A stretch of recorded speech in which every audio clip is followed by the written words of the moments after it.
Well, good evening, good afternoon, everyone, and welcome to the fourth lecture in this overview series of Jewish history, brought to you and sponsored by Chabad South Africa and by Dominion Shul in Melbourne, the Shul of Love. And we are indeed up to number four. I'm not going to spend too much time at the moment preliminarizing this. You all know the format, but just to contextualize and remind ourselves where we are up to. And welcome, of course, to our esteemed studio audience that are here. And they would know, as do you, that we are dealing with the entire span of Jewish history, which, using secular dating, we're calling 4,000 years, from minus 2000 to 2000. There's zero. We'll put in the thousands, and then we can put in some 500s.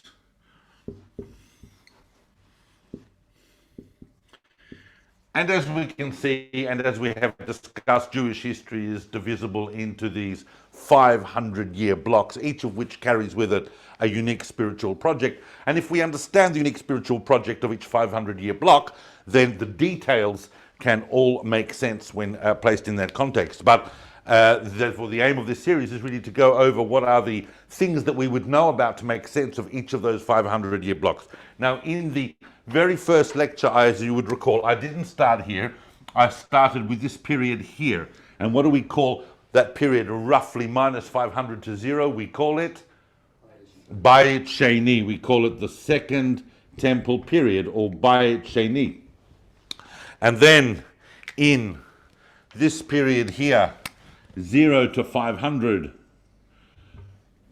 which we did in the second week, and we call that period, we don't call it the Gemara, we call it the Talmudic, where we see the development of the Gemara as one of the things that emerges from the Talmudic. And then 500 to 1000, which was last week's talk, we looked at the period called the Gaonic. And all of these 500-year periods are extremely important in understanding the mechanics of Jewish history. Tonight, we're obviously going to look at this period here from 1000, what's a good color for that? Black. 1000 to 1500. And we call that period, now all of these periods, Second Temple, Talmudic, Gaonic, are pretty much the same names that would be used whichever perspective of Jewish history you're in, whether you're in a religious framework or a more academic framework. They would all use these terms for these 500-year periods, and any conversation in that would make sense. Once we get to this period here, we have a name for it that everybody understands, and that is the period which we know as the period, and which we're going to refer to it as the period of the Rishonim. The Rishonim means the first ones. Oh, thank you. And we're going to explain that term, what it means, the first ones. Obviously, they're not the first ones, they didn't come here, but they are the first ones in relation to us, and we're going to unpack that term. And that's what it's known, certainly in any religious discussion on Jewish history. Anytime you refer to the period of the Rishonim, you're referring to roughly that 500-year period. But you should know, of course, that in academic discourse, whilst the period of the Rishonim would be understood, they would refer to it more commonly as the Middle Ages or medieval times. But we're going to refer to it as the period of the Rishonim because we're trying to understand the key spiritual project and the key cultural push really from within the center of the Jewish world and what helps us explain Jewish history going forward. Now, having contextualized that, and I know you're all familiar with that, we're now going to zoom in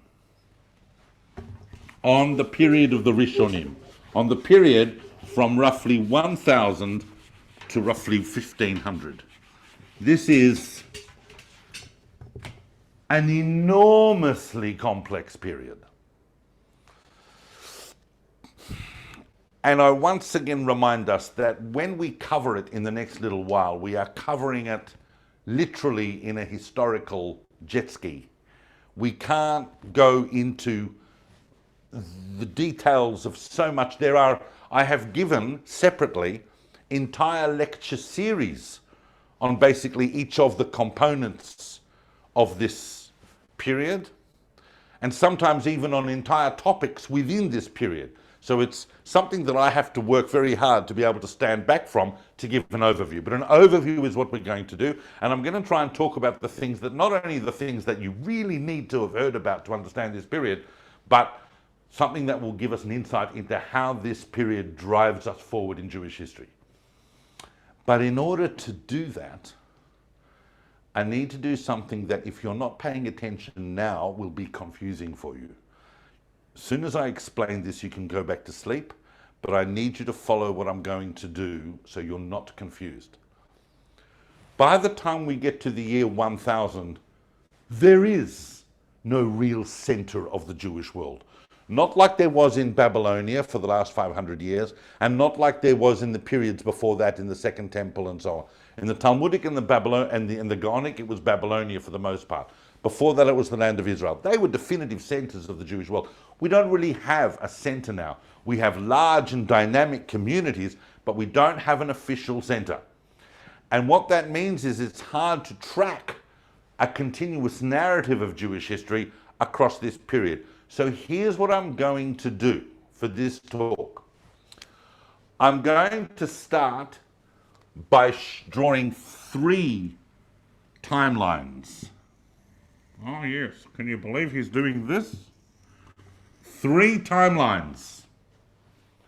And those 3 timelines are going to take us from, actually I'll make them a bit longer, because otherwise people will complain they don't fit in. Each of these timelines goes from the year 1000 to 1300. 1000 to 1300. 1000 to 1300. Because I'm going to be looking at Jewish history of this period, this 300-year period here, focused on 3 different domains, because it's impossible for us to talk about them all at once. But when we finish with that, we're going to be able to stand back from the board and see the relationship of things and people and events. We're going to be able to say, oh, that was happening while that was happening. And then when I have completed all 3 timelines up to the year 1300, I'm then going to do another timeline going from 1300 to 1500, because we can kind of talk about a coherent narrative again for a while happening there. Does everybody follow that? And I'm assuming that if everybody's nodding their head that they follow that in the studio audience, then it's not going to be too challenging for you out there. Good. Now, I'm going to call this timeline here Western Europe. WE, Western Europe. When I say Western Europe, I'm talking predominantly about the area of Europe that's going to eventually become France and Germany. That is the rise. Here is we're going to see the real rise of Ashkenazic Jewry, and it's going to have its own unique challenges and its own unique events and personalities, and that's going to arise here in Western Europe.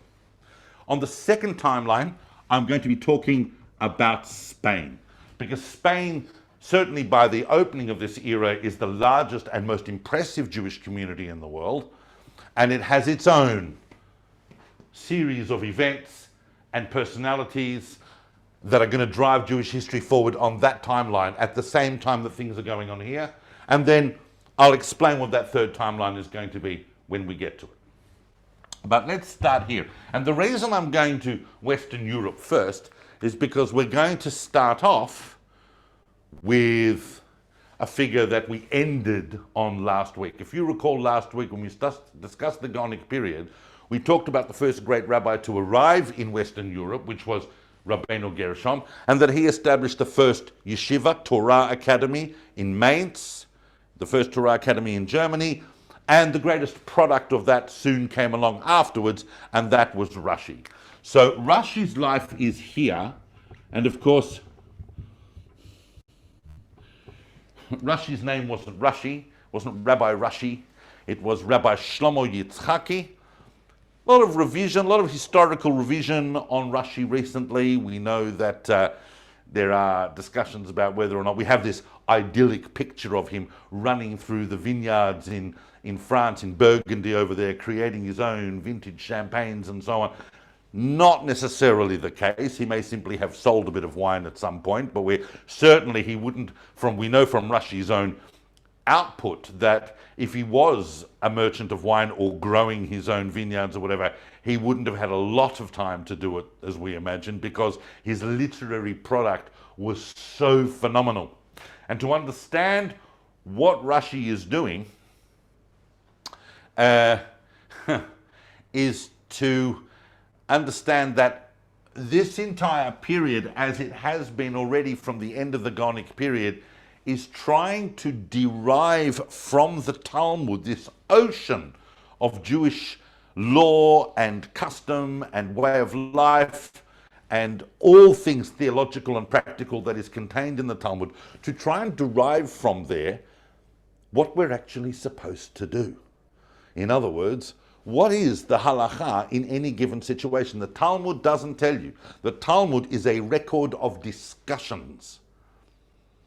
And it doesn't tell you what you're actually meant to do in any given situation at the end of the day. That's left up to you to work out, or up to your rabbi to tell you. But now, given that there's no center of the Jewish world, what we're seeking are definitive codes of behavior drawn from the Talmud. That does not yet explain Rashi's contribution, because Rashi's contribution is even more foundational than that.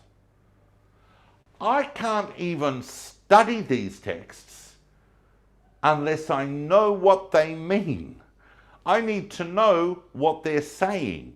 And they're extremely complex, difficult texts. Anyone who's studied the Talmud would tell you it's written in its own cryptic code. It has been said with some validity that if one generation since the Talmud, if one generation of the Jewish world had forgotten how to read the Talmud, we never would have been able to pick it up again. Rashi's work of commentary on the Talmud to explain its punctuation, to explain the meaning of words, to explain its basic logic, just on the level of the surface reading, is an incalculably immense contribution to Jewish culture and way of life, and helps drive this whole period forward.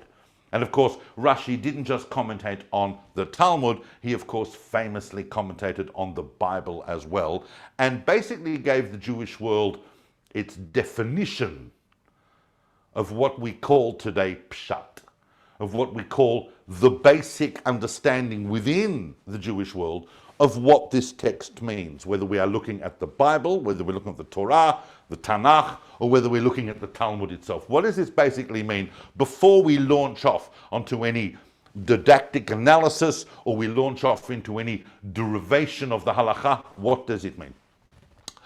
So Rashi's contribution is immense. We could give an entire talk on who Rashi was and how he did that and why he did that. But for our purpose today, it's going to be important just to understand that he sits right there. And he doesn't just do this on his own, in the sense that he launches an entire project of commentary that is going to continue with his school and his descendants, that's going to go on for the next couple of 100 years. His grandsons are going to go on and become the next generation of commentators, the famous Ba'alei Tosafot, those who were at the heart of the super commentary on Rashi. That is still a discussion on Pshat. It's still a discussion on the basic meaning of the Talmud, but they take it further and compare Rashi's notes with other parts of the Talmud and with other things that they know. And that became, in a sense, an entire commentative movement, an intellectual project of Western European Jewry that carries on for the next couple of centuries. And that's important to know. We need to park that information for a moment, but it is going to come back, and it is important to know that that is all going on in the background. Interestingly enough, not overly, a fact not overly aware by those who study history, is that, of course, that project of textual analysis and commentary is a reflection of what's going on in Europe in a wider sense, particularly in the Christian church, with the way that they were looking at their core texts and attempting to penetrate them with intellectual analysis and commentary and so on. There is a rise in this period of what we would call scholasticism. But we're going to come back to that in a bit. What I want to do now, before we move on from Rashi on this line, and I could have done this before Rashi, but I'm going to do it now, because I wanted to do Rashi because we ended with Rashi last week, so I thought it was nice to start with him. But there's some important things you need to know about what's going on in Western Europe that background this entire period. Not what I'm going to talk about now does not belong to one isolated time frame, but it backgrounds this entire period. And it's something we all learnt at school, but I'm going to remind us. And that is, throughout this period, the unique culture of Christian Europe was developing socially and economically along lines that we now call feudal. There was a very pronounced feudal system emerging in Europe. And just to remind us what that means, what is the feudal system, for those of us who did year 9 not so recently, the feudal system is basically a pyramid. And at the top of the pyramid, you've got the king, the ruling monarch. And just under him, of course, are his noble family. All the dukes, duchesses, barons, earls, counts, viscounts, lords, and other assorted nobility are all sitting at the top of the pyramid, and things are not bad for them. Next, you're going to have a whole series of knights. Yep, knights and squires and, you know, a whole official kind of informal and formal militia that are wandering around the place that are recognized by the crown, and that they're the ones that go to war, and when they're not going to war, they're being chivalrous to women and all sorts of things that they're doing there, and they're practicing fighting, and they're kind of like a very, very respected warrior class. You're going to have a class of merchants and journeymen and craftsmen and artisans and all sorts of people who are respected within this society, but they don't have any special titles or privileges outside of the fact that they have unique talents and unique professions, and that they have certain amounts of rights and so on. Some of them, we don't really have a middle class yet, but some of these might even be owning a little bit of land, which they might lease from the king and so on. And underneath that, you're going to have, and there is some merging of this class with the lower nobility in terms of barons and lords and so on. And then you're going to have an entire class here of peasants. And many of those are going to become serfs, meaning that they are indebted to the higher classes for the land that they work, and they're eking out a miserable existence among the turnips. And then they die, and then the next generation does the same thing. They're basically subsistence living, but they are supporting all of this massive pyramid infrastructure. They are the ones who are doing the work. Then underneath this pyramid, or hierarchy, really, of human beings in Western Europe, and I know that some of you are thinking, oh, what about the church? The church is a completely parallel structure we'll look at in a second. But underneath this structure, once you go through all the humans, then you have a hierarchy of animals. So at the top of the animals, well, there are no real lions in Europe, so there's the king of the animals, but at the top of the animals is going to be the horse. Because the horse is a noble animal, the king rides a horse, if you have a horse, you're doing well, you know, a horse. So a horse is sitting at the top of the hierarchy of animals, and then you'd probably have cows, and then sheep, and then it goes all the way down the hierarchy of animals until you get basically to jukim, to cockroaches. And then underneath the cockroaches were the Jews. It is no exaggeration to say that for much of the Middle Ages, Jews were regarded by a vast majority of the European population as something a bit less than human.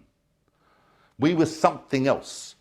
We were clever, but we were also dangerous. We were exotic. We were wrong. We were the Antichrist. We were the source of much of their troubles and evils. And we had some serious, not only theological problems, but also we're starting to see the rise of a kind of a racial anti-Semitism. This entire period, and I'm not going to spend too much on this because anyone who studied this period knows this, it backgrounds everything. But the whole of the Middle Ages, in many ways, is just one anti-Semitic persecution after another in Western Europe. There are persecutions and there are summary expulsions and summary taxations and book burnings and blood libels and forced disputes and forced conversions and more massacres. It's bewildering sometimes when you read this period and you see just how much anti-Semitism became ingrained, and astonishingly so when we looked last week at how around the year 800 it held such promise for a bright future, our sojourn in Christian countries through the Middle Ages, but it didn't happen that way. There were bright spots, and those of us who've looked at this in great detail will see that it's not as monolithic as we think, but when we step back, all we're seeing is just this entire period of history covered in Jewish blood.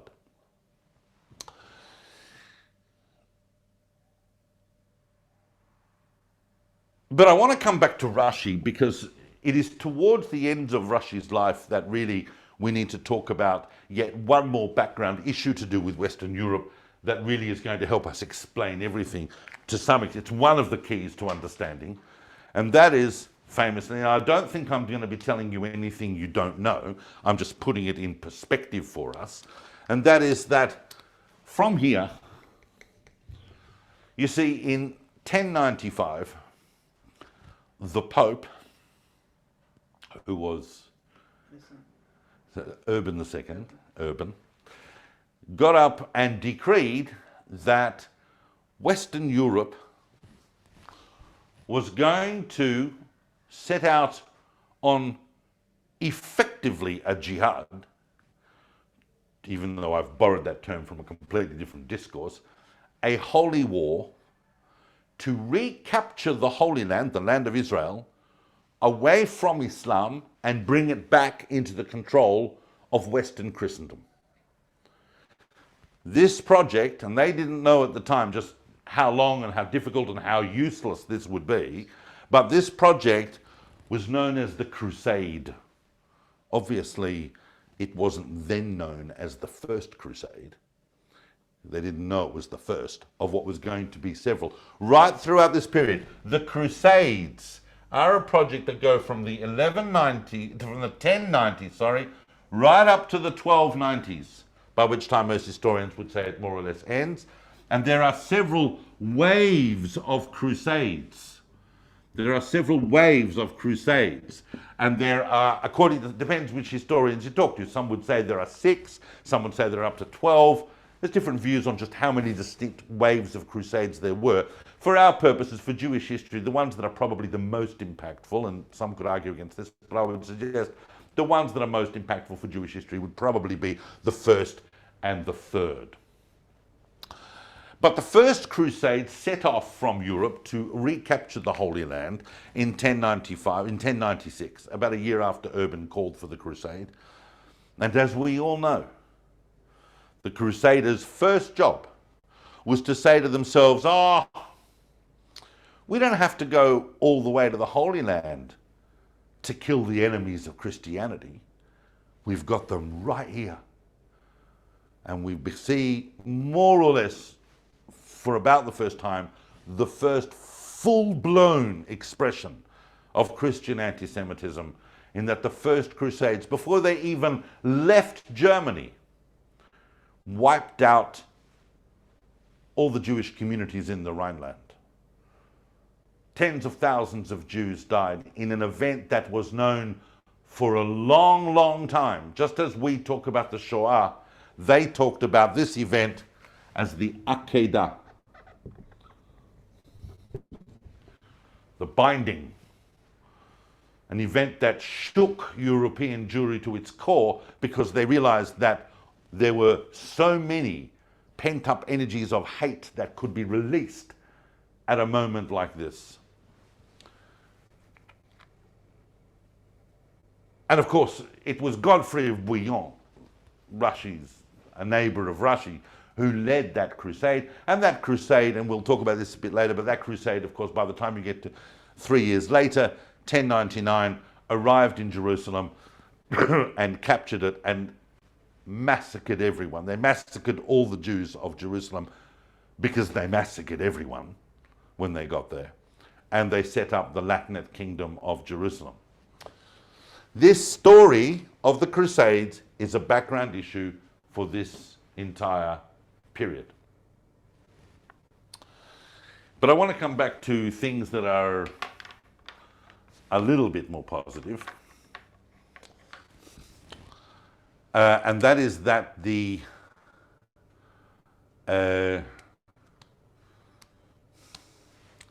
well, once again, we're just sticking to this timeline for the moment, just to do an absolute overview. But what is happening in Western Europe, it's inescapable to what is happening in Western Europe in terms of the church. Because the church, the Christian church, which has, as I said, its own hierarchy. So at the top is the Pope, and then you're going to have cardinals, bishops, and priests, and also all the way down. So if, for example, you had a son, you were a noble, or you had a son, then your eldest son was going to go into, was going to inherit your land. Yep. A second son might go and become a knight, and a third son might go into the church and become a priest and seek his fortune within that hierarchy. Now, the church has a very, very complex relationship with the Jews throughout the Middle Ages.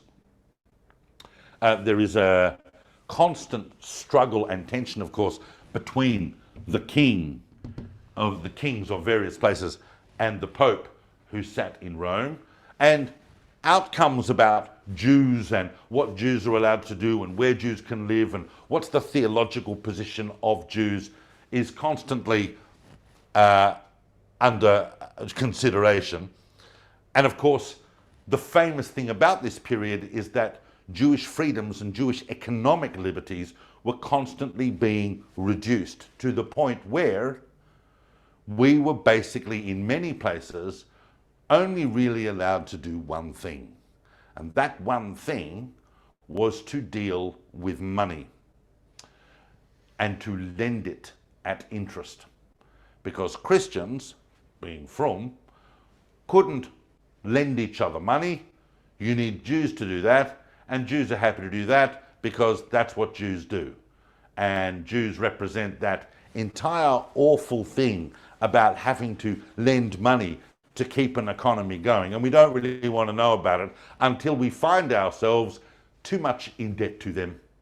And then what we're going to do is we're either going to expel them and confiscate all the assets that they've built up, or we might just kill them and take out all the assets that they have built up and expunge all their debts and so on, and release that pressure valve. If we don't release that pressure valve, what happens, and did happen in many cases, is that the lower orders of this society would find that they needed to outlet their pent-up aggression. The higher orders would owe us too much money, and the Jewish people would be caught in that sandwich, and it never ever bode well. That picture is also going on in the background. But the church is also at this age of scholasticism, where Western philosophy is starting to invade Europe. Philosophy that has come in from the Arab world, who preserved the old world philosophy. And we looked last week at someone like Sa'adja Gaon, who already hundreds of years ahead of his time, as was the Islamic world anyway, who were trying to combine Abrahamic revelations with Aristotle and Plato. That project is starting to happen inside the church. And so the church itself is getting very, very repressive on even Christian thinkers who are trying to reconcile all those different ideas. And that, of course, spills out onto their investigation of what are the Jews doing. And once again, that old question of why are we tolerating these people again who are wandering around knowing that they killed Christ and we just let them live here? And pressure grew within the church to create a homogeny of ideas in Europe. And you can't do that when you've got Jews who think what they want to think. So what we're going to do is we are actually going to go on a concerted project of intellectual challenge with the Jews, and we are going to make them debate us, because it will become soon very apparent that Christ is the truth. And they will see that. All we need to do is either go into their synagogues and give them first sermons. So you'd be sitting there on a Shabbos morning, just about to daven Musaf, and in would walk the priest, and he'd give a drasha, literally, and there's nothing you could do about it.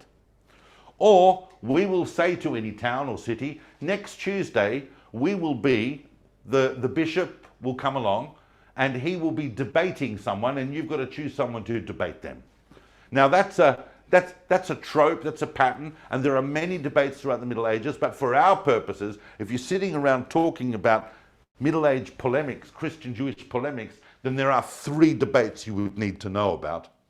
And I'll show you where those 3 occur. But 3 famous debates. But the first one you'd probably need to know about is, this is 1100, so we're going to call this 1200. It's probably going to be here 1240, and that is the famous debate no, it's not. It's not yet. No. I hear you. That's gonna be number 2. But we'll start. Sorry. It'll be in Spain. Yeah, this one here is in Paris, and most of these debates were triggered by Jews who had converted to Christianity. And this famous one in Paris, we can't go into too much detail, against Nicholas Donin, but the real outcome of it was that they ended up burning 24 cartloads of manuscripts of the Talmud. Every single copy of the Talmud in France was burnt in Paris because it was troubling the Christians. The fact, every time they argued with the Jews about the truth of the Bible, the Jews would be saying, oh, that's not how we understand the Bible. We understand the Bible according to the way we've been taught in the Talmud, which is older than Christianity, and it contains teachings that are older than Christianity. Well, that's how we understand the Bible. So the response of the church was to burn the Talmud. And those are significant. That is a significant moment in Jewish history. The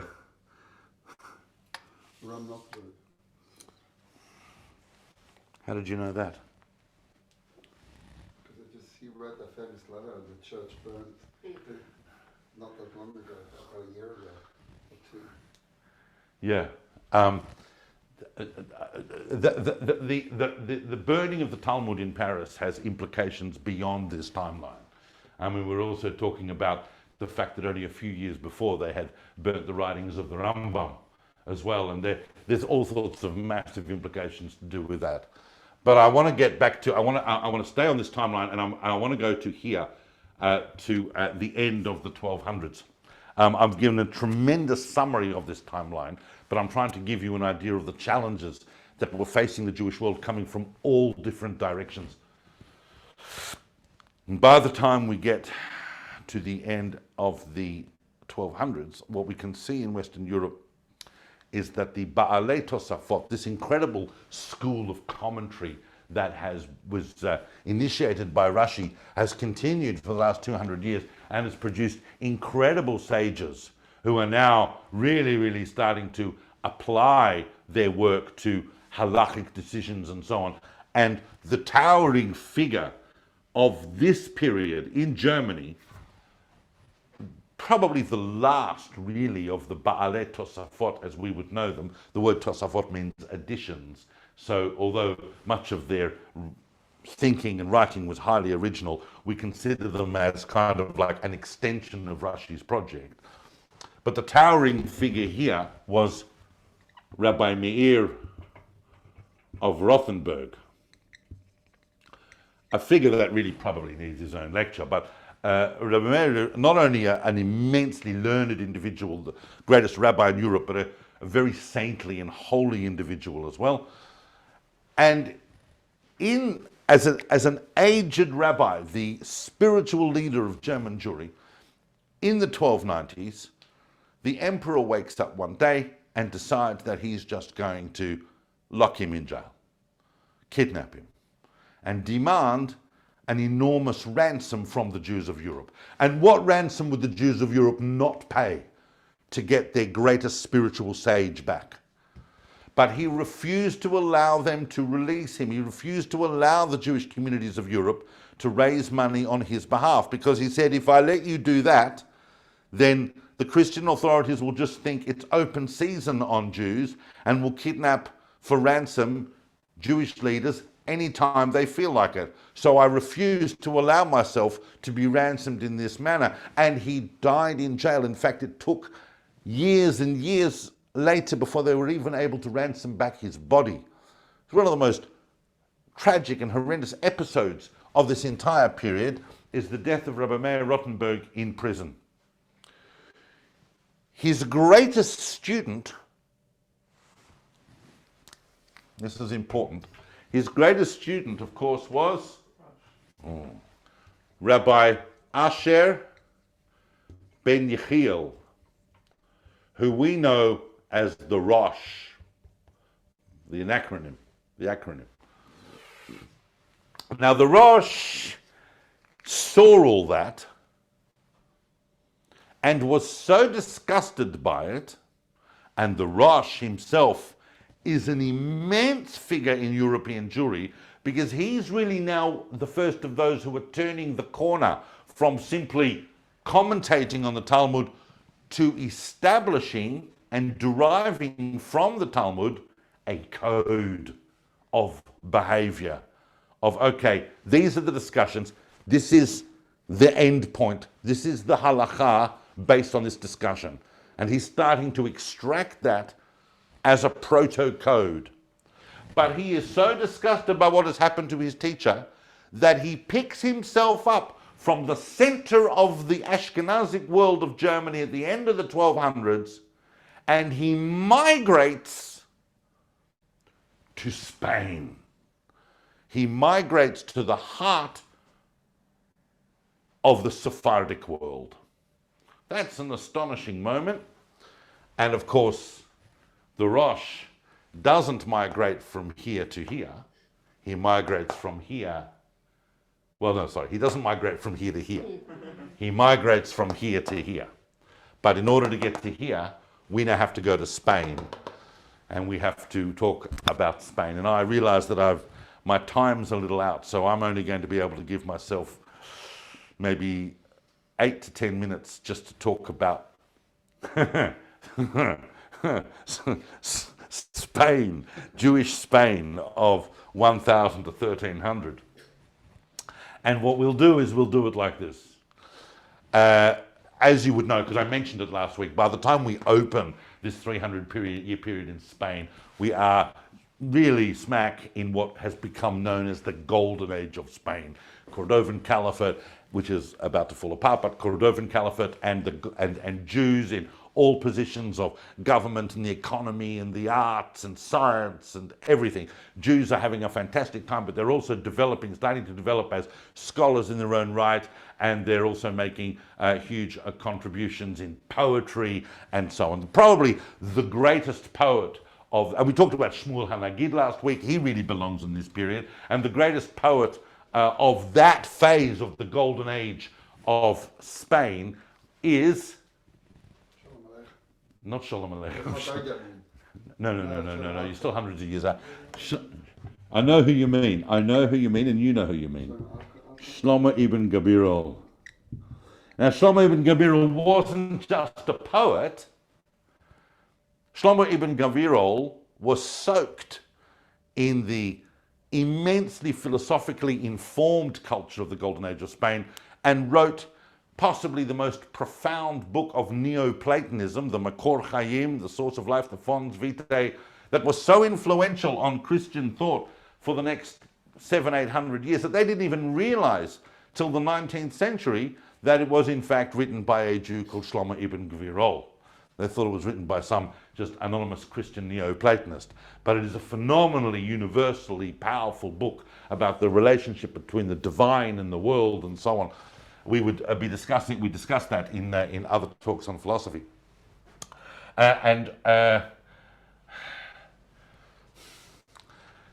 But for all of these impressive projects, and as I said, Shmuel HaNagid and so on, amazing time in Spain, what puts a Jewish community on the map? What puts a Jewish community on the map? At the end of the day, for Jewish history, Torah scholarship. And to have Torah scholarship, you need, at that level, to be on the Jewish history map, you need sages at the highest possible levels who are opening schools in which they teach at the highest possible levels. And Spain got its first one of those towards the end of in the 1070s and the 1080s, when a very, very great sage who had been living in North Africa made his way into Spain. And that, of course, was, oh, could you see, I like it when they don't know, because then there's a reason for being here. This is immense, this is really important. And that, of course, is Rabbi Yitzchak Alfazi, who we know as the Rif. The Rif comes to Spain, and the Rif establishes the first Torah Academy in Lucena. And that's an important moment for Spanish Jewry. And it's a decisive moment for Spanish Jewry going forward, as we will see. But I need now to background the Spanish line, because I need to tell you some things about the mechanics of history in the Spanish line and what are going on, out of which we make sense of this whole thing. So I'm going to just step back a moment, show you something about the Spanish line so that we can come back into it. So don't get confused. But the Golden Age of Spain is all humming along very well until around the 1080s.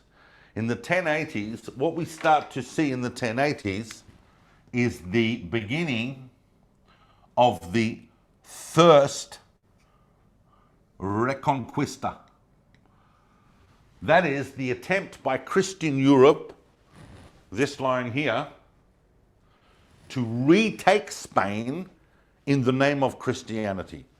I haven't drawn the map tonight because there's no room, but many people don't realize that really the Crusades is being fought out on both sides of the Mediterranean. In the land between Christianity and Islam, in the land of Israel on one side and Spain on the other. At times one was up, one was down, and when one was up, the other was down. In the end, Spain was going to end up in the hands of Christianity and the land of Israel was going to end up in the hands of Islam. But for this entire period, that seesaw was happening. The first Reconquista goes up to here, and then in 1148, that very, very important year of 1148, saw the invasion of Spain by the Almohads, who were a very oppressive Talibanic type of Islam that came through and put an end to the good times. And over the next century, what we see is the second Reconquista. That's the first Reconquista, the attempt to reconquer Spain for Christianity. That's the second Reconquista. And understanding that explains so much of Jewish history, of what is going on in that period. By the time we get to the middle of the 1200s, once we get to James of Aragon and people like that, Spain is definitively Christian. But it was a struggle right throughout this period. One individual whose life really spans that struggle, say, between the beginning of the first Reconquista and the Almohad invasion, is the greatest poet of that era, who is, of course, Yehuda Halevi.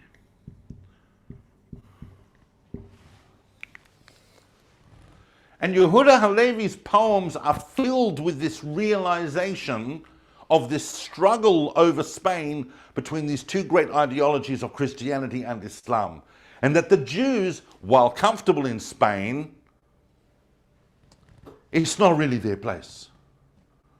Ani b'ma'arav, says Yehuda Halevi, I am in the west, v'libi b'mizrach, but my heart is in the east, because he's trying to remind us of a yearning that the Jewish people have, however good it is in these amazing countries.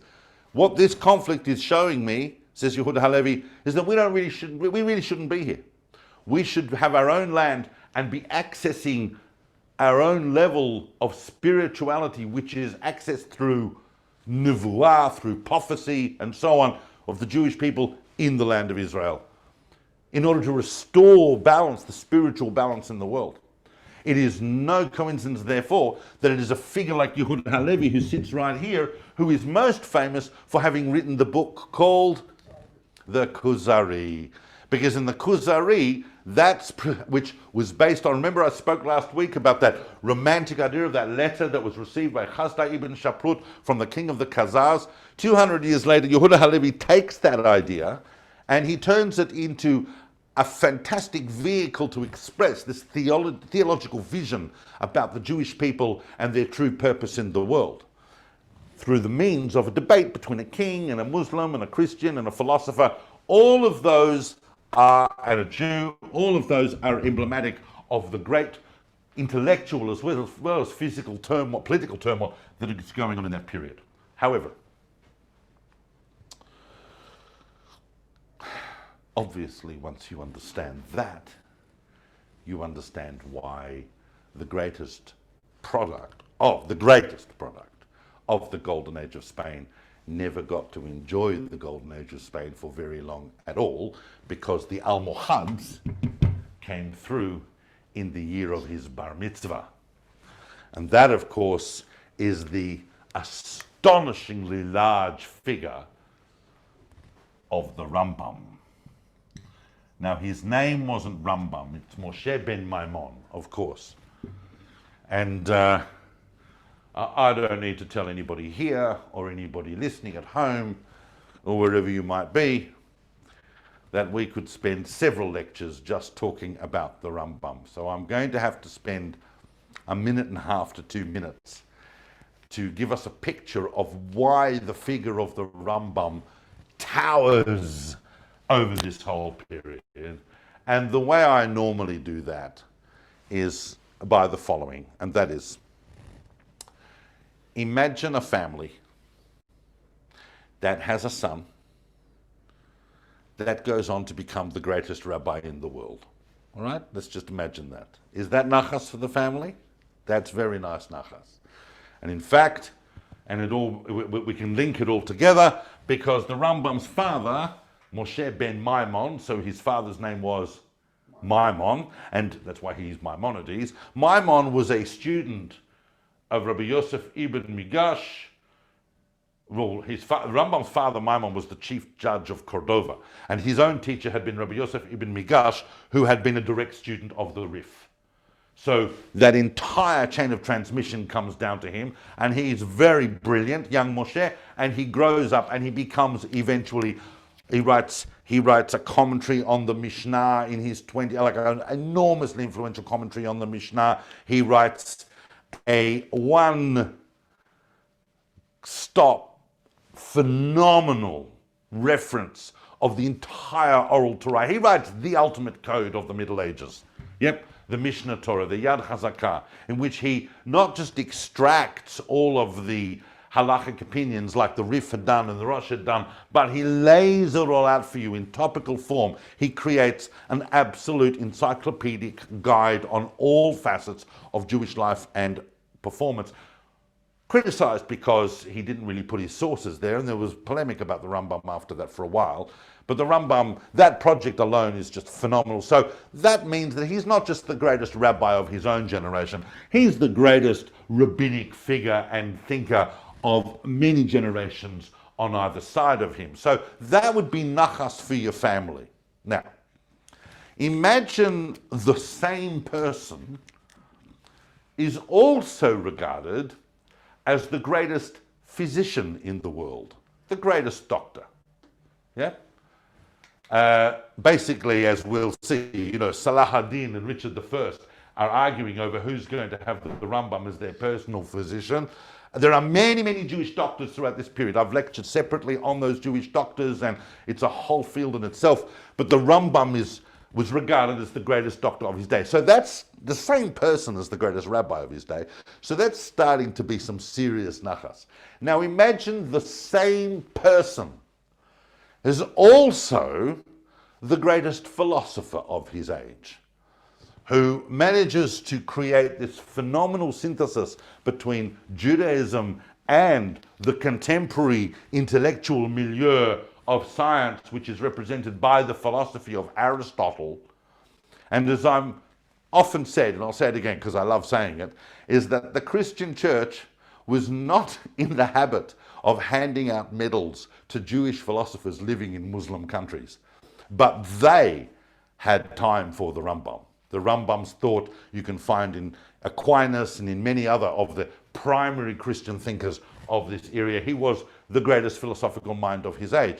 So now we're at serious nachas level. That is all in the same person. So those of you who want to go and find out more about the Rambam can, but he tells. But what's important for us in a mechanics of history sense to understand is that the Rambam achieved all of that spending most of his life on the run. And we can realize that, well, he spent a number of his last decades in Cairo, in Fustat and so on, but what we can see is that because the Almohads came through when he was at a very formative age of 13, and his family had to run around everywhere before he finally became settled. And yet during that time, he managed to acquire all of these incredible intellectual attributes. Where are we? We're in Spain. But I want to come back to Spain because all of the developments that were happening here are starting to spill over into Spain as Spain is becoming increasingly Christian. And so they're also going, even though in Spain they say, well, we're not like the barbaric French, we're civilized. We're not going to treat our Jews in that fashion. But nevertheless, we still have the same questions of the Jews. What are they doing? And why can't they see the truth of Christ? So they start intellectual, it's not quite the Spanish Inquisition yet, but the Inquisition coming out of Rome is starting to turn up the heat on Jews in these matters, as they are their own Christian heresies. And eventually it comes to a boil in the 1260s with a very, very famous debate. Of all the three debates that are famous, this is probably the most famous, and that's the debate of 1263 in Barcelona. Now, you know that if I only have this amount of time to cover the entire period of the Rishonim, I can only talk about things that are really critically important. And Barcelona 1263 is a massively important event because it is basically the only debate that we won definitively. And the reason we won it, not because in the other debates the Christians were more correct, but in every other debate, Jews were not allowed to say anything critical of Christianity. So it's very difficult to debate why you believe Judaism is superior to Christianity without saying anything critical of Christianity. But in 1263, a Jewish convert to Christianity called Pablo Cristiani got the church and the royal authorities, James of Aragon and so on in Spain, to agree to allow him to debate the Jews. And they said, Pablo, why are you going to fare any better than anyone else? And he goes, because this has been your mistake until now. You've come along and you've tried to argue the Bible with Jews. And you've tried to show them that the Bible shows them the truth of Christ, and they always turn to you and go, we don't read the Bible like that, we read it according to the Talmud. So your reaction has been to burn the Talmud. And that's not going to help anyone. What I'm going to do is I'm going to debate the Jews, and I'm going to show them that the Talmud is talking about Jesus. And they go, oh, that's brilliant, right? Give it a go. So they agreed to hold the debate, but they also realized that that debate was going to be pointless unless Pablo Cristiani could debate someone seriously respected. And it was Pablo Cristiani's misfortune, in a way, that he got to debate someone who wasn't just respected, but was an enormous giant of Jewish thought, a person who'd already written an entire commentary on the Talmud and the Torah. He got to debate against the Ramban, who always important to distinguish between the Rambam, Moses ben Maimon, and the Ramban, Moses ben Nachmanides in Barcelona, the giant sage of Spanish Jewry, and the Ramban schmeiced him in 3 days. They called time out. It was such a drubbing, because the Ramban said, I'm only going to take on this debate if I'm allowed to say what I think. I'll say it respectfully, but I will say what I believe. And Pablo Cristiani was left with his arms and legs flailing. There was nowhere to go. James of Aragon himself, the king, came to the Ramban synagogue and gave him 100 gold crowns with the famous words, I've never seen anyone so wrong debate so well. and then he exiled him. He exiled him basically to save his life. And the Ramban went to the land of Israel, where he built the synagogue of the Ramban that stood for exactly 700 years and has now actually been restored. That is a phenomenal moment in Jewish history. But to end this period, and I didn't say this earlier, but it is important, each of these timelines has 1290 as a very significant year. On the first timeline, 1290 is a significant year because it marks the end of the Crusades. So it marks the end of that shift, and already, in fact, in both sides of the Mediterranean. 1290 is significant here because if we talk about the Ramban, we're talking about the fact that philosophy and Talmud were not the only intellectual ideas that were pervading Europe at the time. We also see the rise of Kabbalah. We see the rise of Jewish mystical thinking, trying to understand on a deep, deep, revealed mystical level, what is the relationship between God and the Jewish people? What is the relationship between the Jewish people and the rest of the world? What is the nature of the soul? What is the purpose of human beings in the world? How does creation unfold and come to be what it is from the Divine One? All of these ideas within Kabbalah reach their zenith in Spain with the revelation in 1290 of the book of the Zohar. Now, I'm not going to get now into the discussion, which is very, very fraught, and hungry apicorsim are waiting all around the side for me to say the wrong thing. There is a debate in the Jewish world at the moment about whether the Zohar was written by Rabbi Shimon Bar Yochai over 1100 years earlier, as the Zohar claims, or whether in fact the reason we don't know about it before late 13th century Spain is because it was written in late 13th century Spain. That's not a debate we need to get into. God and the divine can be revealed at any stage in Jewish history. We don't seem to know about the Zohar before this point, but it's very difficult to imagine that even a generation as talented as 13th century Spain could have produced a document that is so profound, infinitely profound, and has propelled Jewish thought and ideas and spirituality forward for the last over the last 700 years. And so that is the time of the revelation of the Zohar, even with all of this tremendously difficult challenge of the fight between Christianity and Islam going on. And I'm just going to spend a couple of minutes on this because it's already past the hour, and so I've got to spend -2 minutes on this one. But what I was going to put on this timeline, because I want you to see it in perspective, is there is one country that is kind of related to us, and it's the country of England. And I'm going to talk about that for a minute, because British Jewry seemed to go through everything that they went through over here, except they did it for the first time. There are many things that emerge in English Jewry that take off. As I'm always saying, you know, when a good anti-Semitic idea appears somewhere, other people go, oh, that's a good anti-Semitic idea, I think we'll try it over here. And the Jews of England underwent many of these things before anyone else for unique reasons.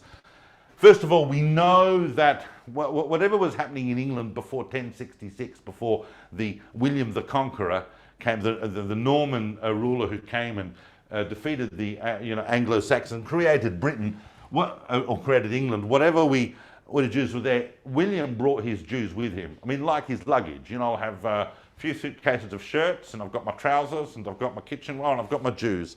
And he brought those, and they quickly set about establishing themselves in communities and so on. So by the time we even get to the middle of the 12th century, here we're starting to see, the middle of the 1100s, we're starting to see dotted communities all over England, who were basically more or less employed in peripheral interests to do with the royal treasury in various ways. Some of them actually amassed tremendous fortunes that belonged to the king when they died. They weren't fortunes that could be bequeathed to their descendants, because the Jews were owned directly by the king. But in 1144 is the first of what's going to become a recurring tragic and awful theme right down even until the 20th century. And that, of course, is the concept of the blood libel, the idea that Jewish communities capture Christian children and use their blood and put it in matzahs. That idea is a fiction, but the first blood libel, actually, you know what, the So you first... have the massacre of York then? Where's that? Well, no, we're not there yet. First blood, 1144. Now, and that subsequently got repeated throughout Europe and so on, but it happens there.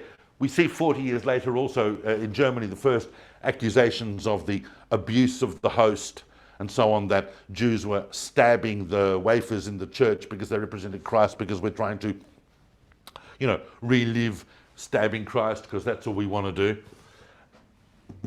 Important to understand about English Jewry is that towards the end of the 1100s, so just to go back for a moment to what's going on with the Crusades, the Third Crusade really was about the fact that the Arabs, by the time you get to the 1180s and the end of the 1180s, had started to coalesce behind a new great ruler, probably the greatest ruler of the Arab world since Muhammad.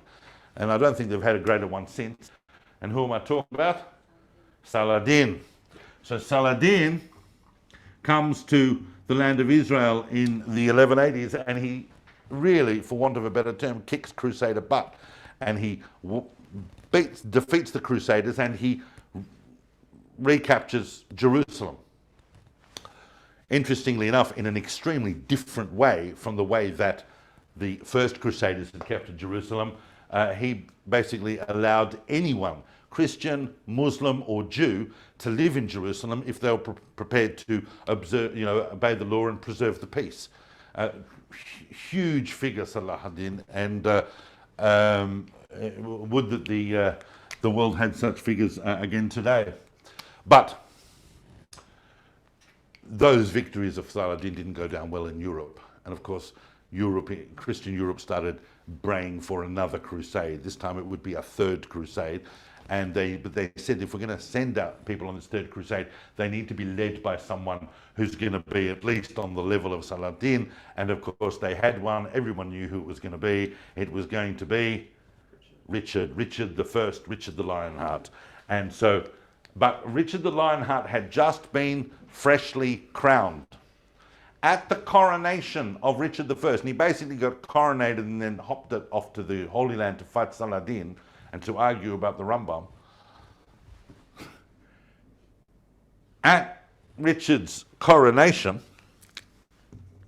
the Jews of London came to Westminster Abbey in 1189 to greet the new king with gifts, and they were massacred by the mob. That then set off a chain of massacres and pogroms over the next 6 months that culminated in the devastating and unforgettable but devastating annihilation of the Jewish community of York. 300 Jews and their rabbis who were rounded up into a building, and that building was burnt to the ground. Though anybody who's been to York can still feel that, and the Jewish community of York has never really ever been resurrected. It was just, I know that there are many, many massacres that we can see. I mean, you've got the Rheinfleisch massacres in Germany, you've got the Akedahi, you've got massacres dotted all over those areas, but something about the massacre of York that is just appalling and impactful when you see about it. There is all that's there really today is a plaque. And so that's important to understand about English Jewry.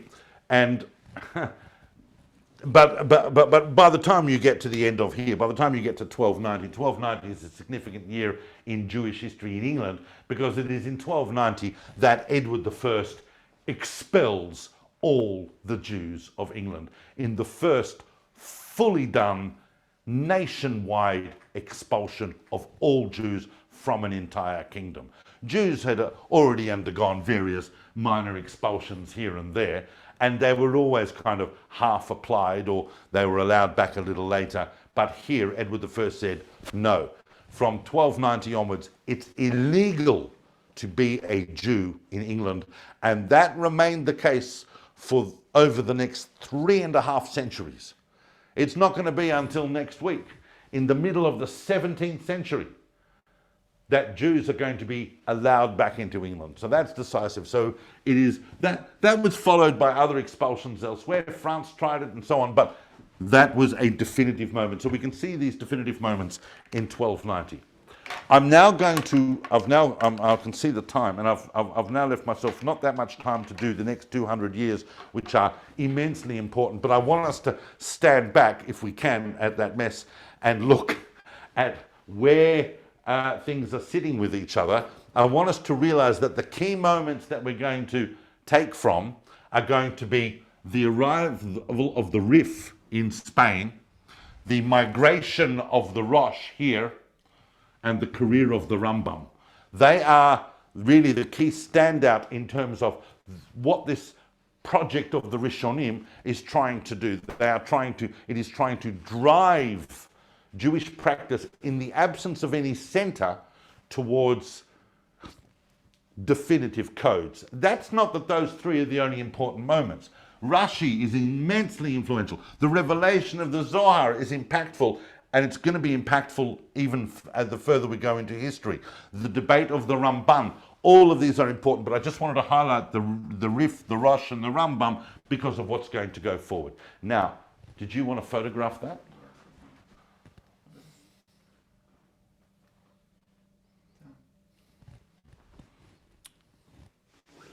Good. I'm now going to rub this, and I've got a few minutes to explain the next 200 years, and we're going to try and do that so that we can then stand back. I mean, it's a shame. I would have, oh, maybe I should have just turned it around. So no. All right. Because I just need a bit of room to do this, and it was getting a little bit loaded. All right.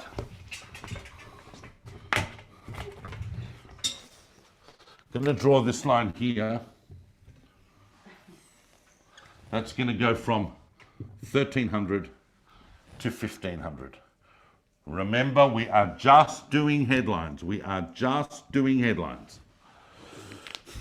Where I want to start here, the early 14th century, before we talk about how we could summarize the 14th century, because we're going to have to summarize it greatly, but it's important to realize that here, at the beginning of the 14th century, remember that Ashur ben Yechiel migrated from Germany to Spain? Well, he's just arrived in a land which has seen huge edicts against philosophy on behalf of Jewish communities. They're very worried about the influence of philosophy, the revelation of the Zohar, all sorts of halachic kind of ways of doing things developing in Spain. The Rosh arrives from Germany, and he comes with his son. His son, Yaakov ben Asher, who writes a code, not just like his father, a proto-code, but a real topically laid out code in 4 major sections covering with all aspects of Jewish life, and he calls that the Torah.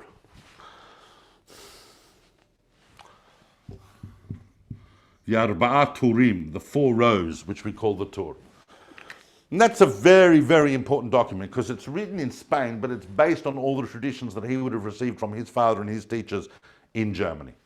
But the 14th century overall, as anyone who's studied it will know, and I have done an entire series on the 14th century that you're welcome to listen to in much, much greater detail, but the summary of the 14th century, of the 1300s, for everybody, not just the Jews, but for everybody, the summary is yuck.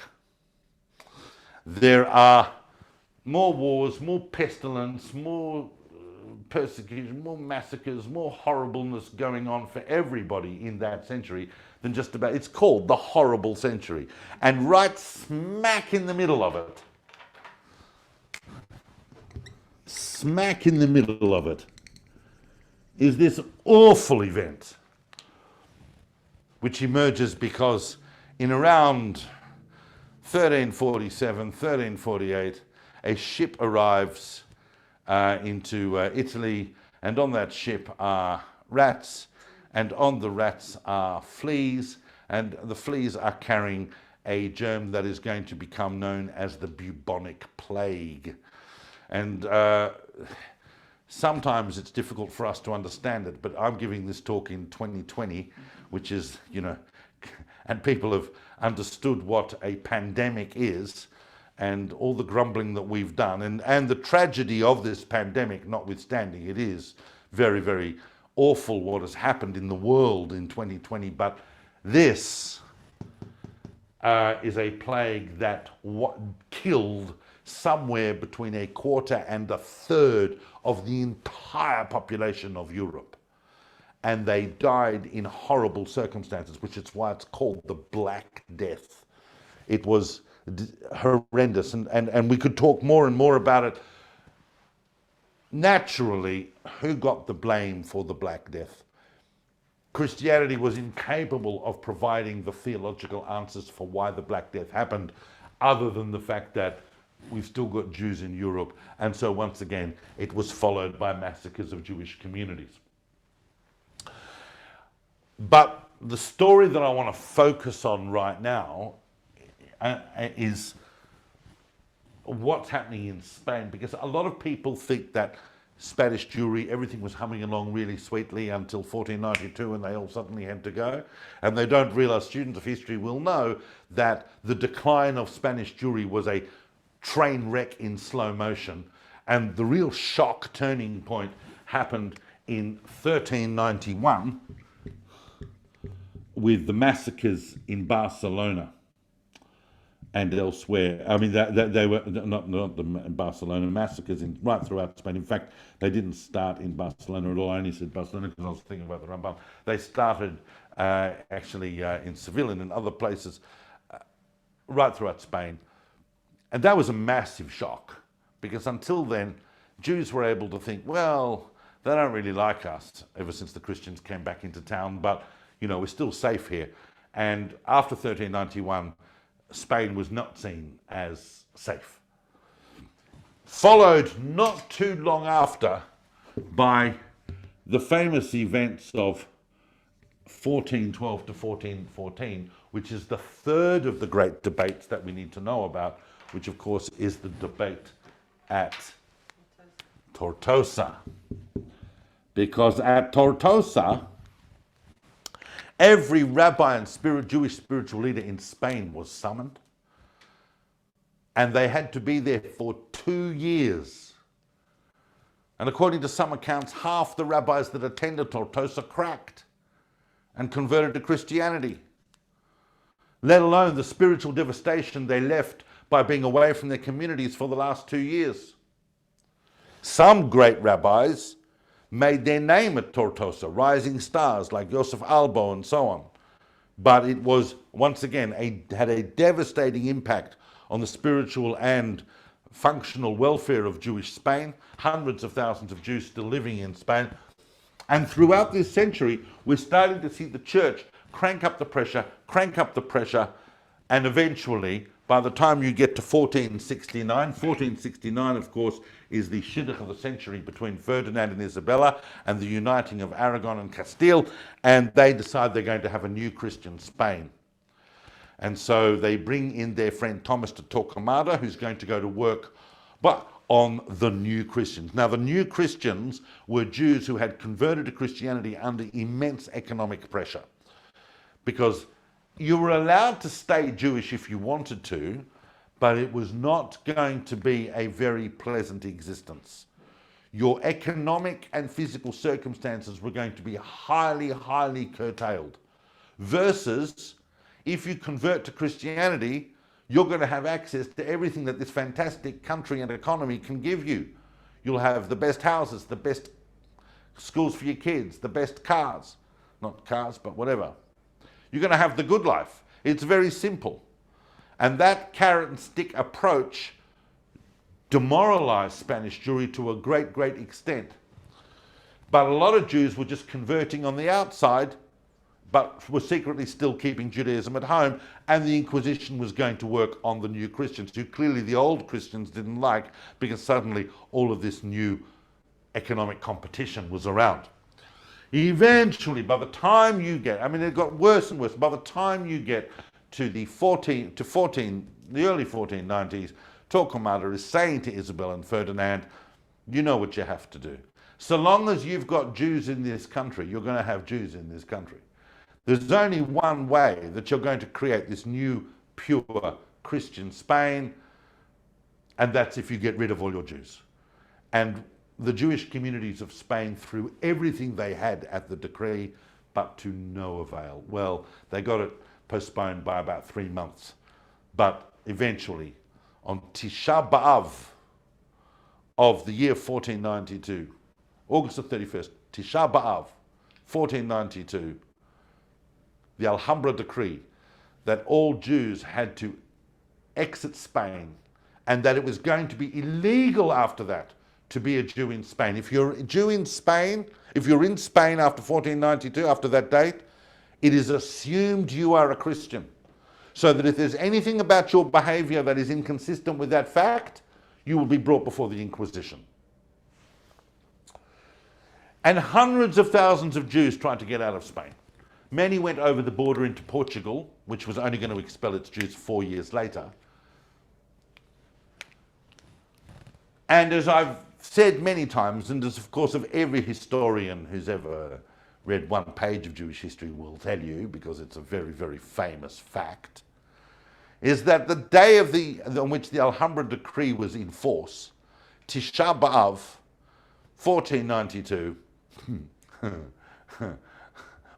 was not simply the same year, it wasn't simply the same month, it wasn't just the same week, it was the very same day that Columbus set sail for America. China. He set sail for China. He thought he was in India, and in fact he was in America. And needless to say, he had Jewish navigators. But when Columbus set sail, he set sail with the latest navigational and mathematical and scientific instruments that were available in the world at that time, many of which had been developed by great Jewish thinkers and scientists, notably people like Rabbi Levi ben Gershon, who I didn't even get a chance to mention, who had created the basic, trigonometric and astronomic charts for working out where you are when you're going off the planet into new areas. Similarly, just after, in the new age of exploration, we're going to get people like Avraham Zakut.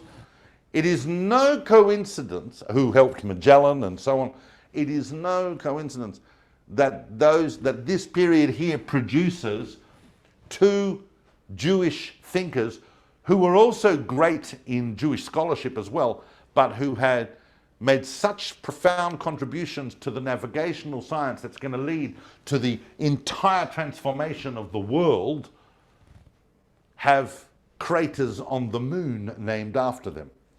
Rabbi Levi's crater and a crater called Zagut. And I can tell you, if there's ever going to be a Jewish colony on the moon, it's going to be centered around those two craters, which are kind of like near each other, Rabbi Levi's crater and Zagut. Zagut crater, I mean, it's even got a Jewish kind of sounding term. Right. That was a tremendous tragedy, that the 700-year community of Spain came crashing down overnight. Hundreds of thousands of Jews spilling out of the Sephardic world and influencing communities everywhere. One child who managed to get out with his family, and because it wasn't easy to go places from Spain at the end of the 15th century. It was very dangerous, and you couldn't just go anywhere, you had to get somewhere. And while one door closes, another door opens. And I'm not talking about America, because America is still a bach at this stage. I'm talking about the fact that the Ottoman Empire, now over the course of this last century, the Ottoman Empire has been on the rise. In 1453, they have managed to capture Constantinople and put an end to the Byzantine Empire. Remember the Byzantines from last week? Their 1,000-year empire ended by the Ottomans, arising in here. And the Ottoman Empire turns around, they go, well, if Spain doesn't want their Jews, we'll have them. We don't have a problem with Jews. In fact, we're trying to develop a whole range of economic and different circumstances going on in the Ottoman Empire. We know where to put the Jews. We'll help them. They even sent ships to bring Jews into the Ottoman Empire. And the Ottoman Empire controlled the land of Israel. And that's a very, very important fact for what's going to happen next. One child who manages to escape from Spain as a result of the expulsion with his family and goes to the Balkans and grows up in places like Adrianople and so on, which are in the Ottoman Empire, was of course the young Yosef Karo. Yosef Karo was 4 years old when he left with his parents after the Alhambra decree. Yosef Karo grew up to become a great scholar. And he sat and took the Tur, which had been compiled in the early 1300s.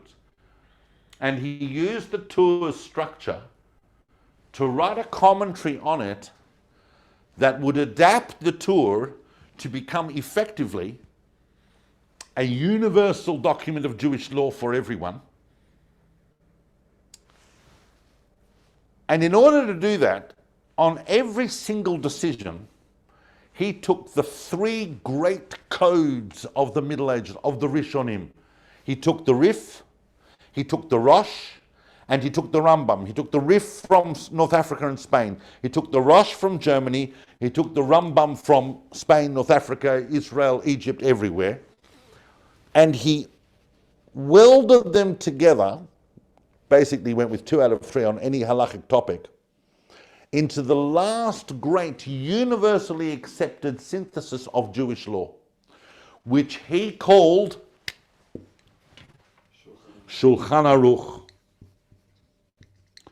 That is the demarcation of the end of the period of the Rishonim, because their synthesis in the Shulchan Aruch launches us into the next phase, which is the last 500 years of Jewish history till today, the period of the Acharonim. That may have finished, may not have. We'll discuss that next week.